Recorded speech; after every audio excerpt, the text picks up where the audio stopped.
Bismillahirrahmanirrahim. Assalamualaikum warahmatullahi wabarakatuh. Perkenalkan, nama saya Farun Al-Razi, 2020-11-369 dari kelas C. Pengukuran. Pengukuran adalah penentu besaran, dimensi atau kapasitas, biasanya terhadap suatu standar atau satuan ukur. Pengukuran juga dapat diartikan sebagai pemberian angka terhadap suatu atribut atau karakteristik tertentu yang dimiliki oleh seseorang, hal, atau objek tertentu menurut aturan atau formulasi yang jelas dan disepakati. Pengukuran dapat dilakukan pada apapun yang dibayangkan, tetapi dengan tingkat kompleksitas yang berbeda. Misalnya, untuk mengukur tinggi, seseorang dapat mengukur dengan mudah karena objek yang diukur merupakan objek kasat mata yang dengan satuan yang sudah disepakati secara internasional.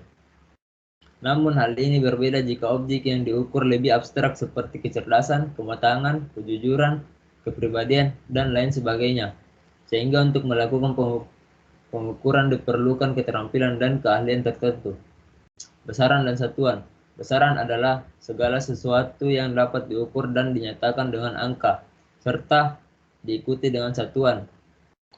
Sedangkan satuan adalah segala sesuatu yang digunakan untuk menyatakan hasil pengukuran yang pembanding dalam suatu pengukuran tertentu.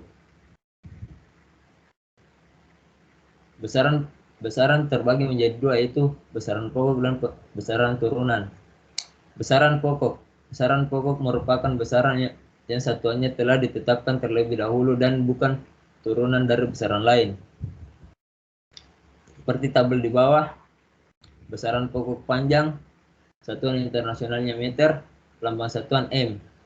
Massa, satuan internasionalnya kilogram, lambang satuan kg. Waktu, satuan internasionalnya sekon, lambang satuan S. Suhu, satuan internasional Kelvin, lambang satuan K.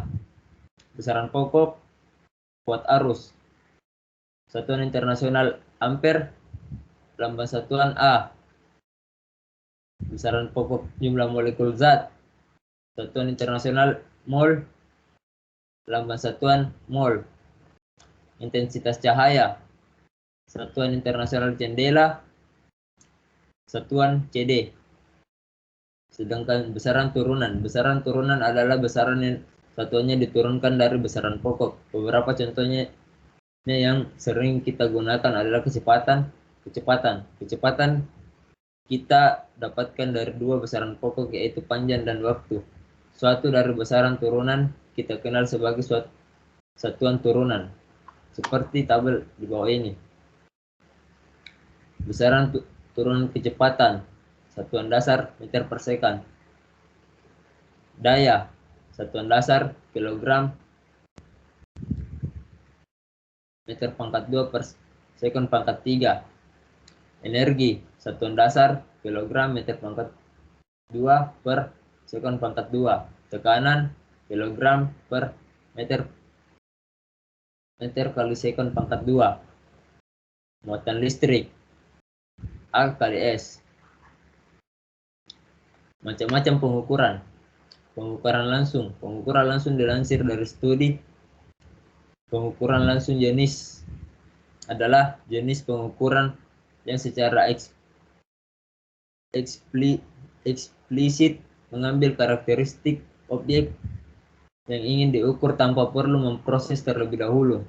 Contoh lain dari pengukuran langsung adalah pengukuran panjang dengan meteran, pengukuran berat dengan timbangan, pengukuran waktu dengan stopwatch, dan juga pengukuran suhu dengan termometer. Pengukuran tidak langsung. Adapun pengukuran tidak langsung yaitu jenis pengukuran yang hasilnya tidak langsung didapatkan, melainkan harus dikonversi atau diproses terlebih dahulu.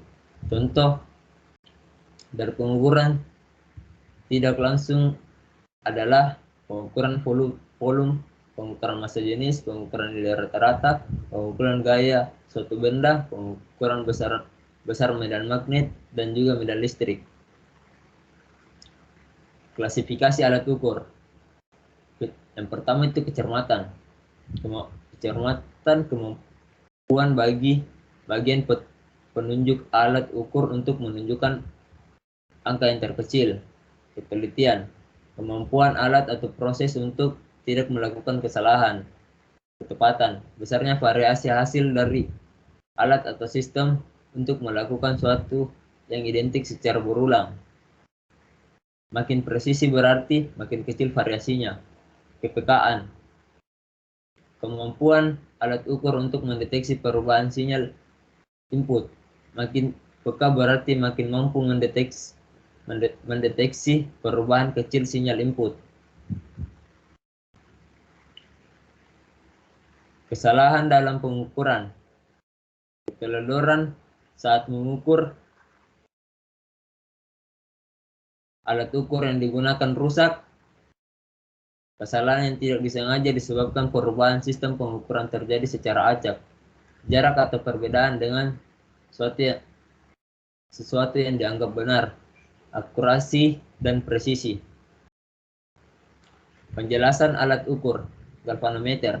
Galvanometer adalah instrumen elektromekanis yang digunakan untuk menunjukkan dan mendeteksi arus listrik. Fungsi galvanometer. Galvanometer memiliki fungsi sebagai aktuator. Alat ini bekerja melalui ledutan putar yang dihasilkan akibat adanya arus listrik yang mengalir melalui koil pada magnet konstan.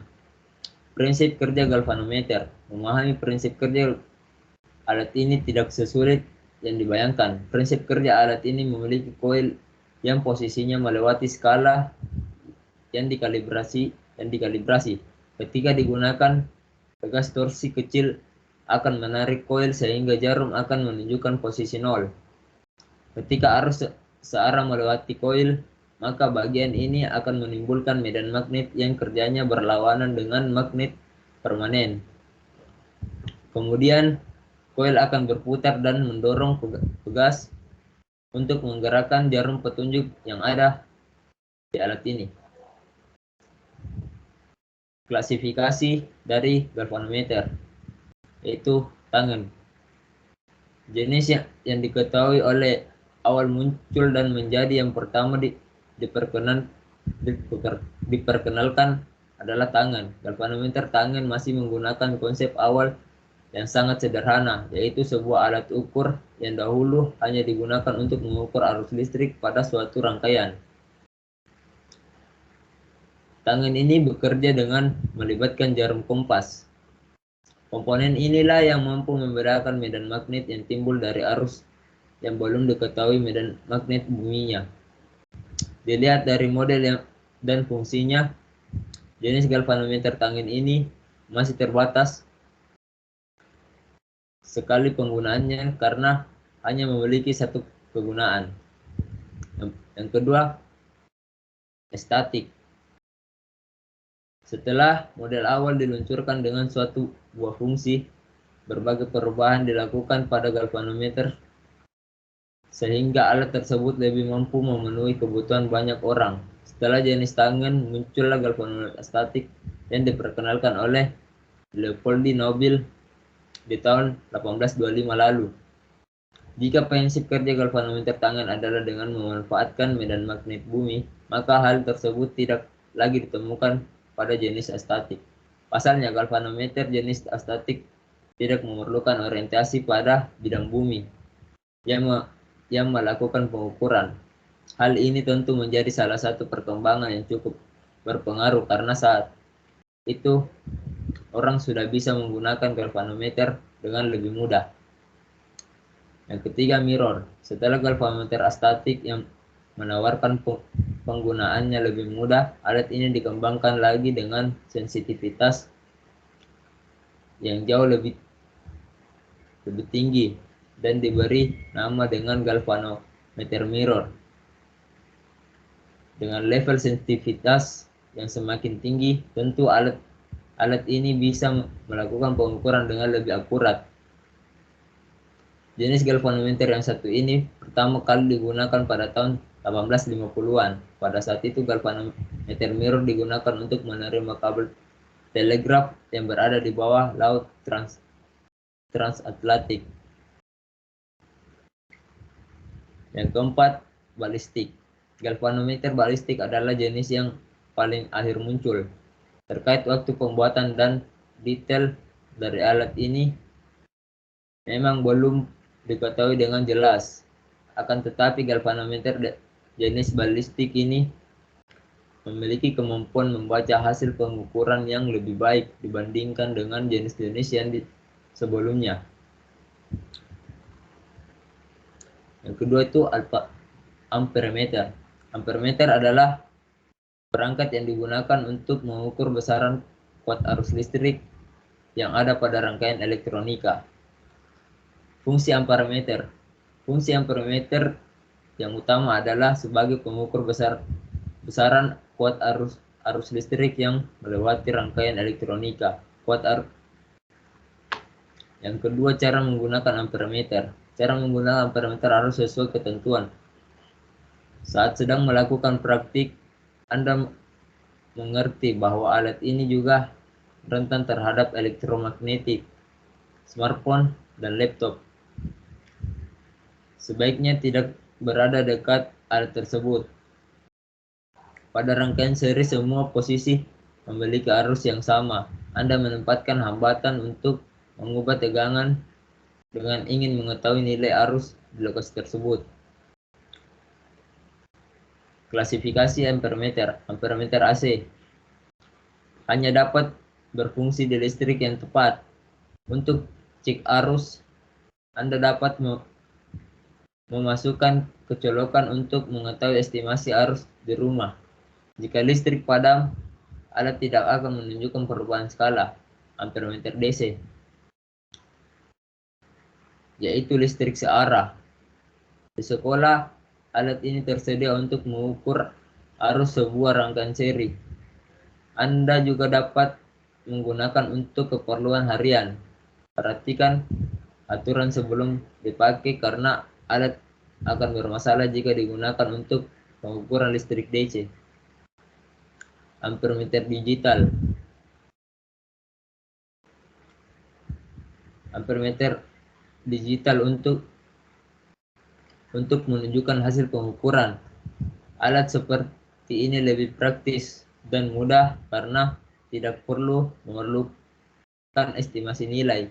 Skala segera muncul dan hasilnya menunjukkan angka yang akurat.